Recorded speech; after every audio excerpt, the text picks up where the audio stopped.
Tila may pahaging sa sagot ang celebrity couple na sina Coco Martin at Julia Montes. Kaugnay sa kumakalat na balita na tungkol sa di umano'y muling pagdadalang tao ng aktres. Ang nasabing issue ay iniugnay pa umano sa pagkaudlot ng inaabang serye na si Gabo. Sa gitna ng mga haka-haka, kapansin-pansin ang naging galaw ni Coco sa kanyang social media account ngayong araw. Nagbahagi ang aktor ng isang larawan kung saan makikita silang magkasama ni Julia na tila kuha matapos ang kanilang trabaho.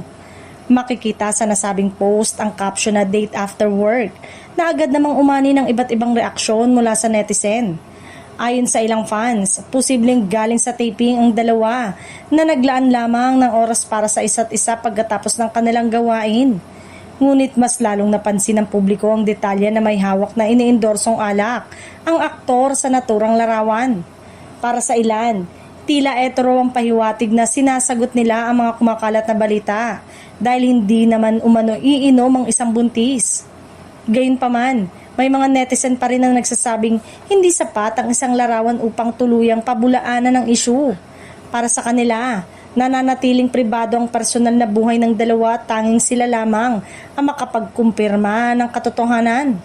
Sa kabila ng lahat, nananatiling tikom ang bibig ng kampo ni Coco at Julia hinggil sa issue. Sa ngayon, patuloy na sinusubaybayan ng publiko ang bawat galaw ng dalawa habang umaasa ang kanilang mga tagahanga na maliwanagan na ang usaping matagal nang pinag-uusapan.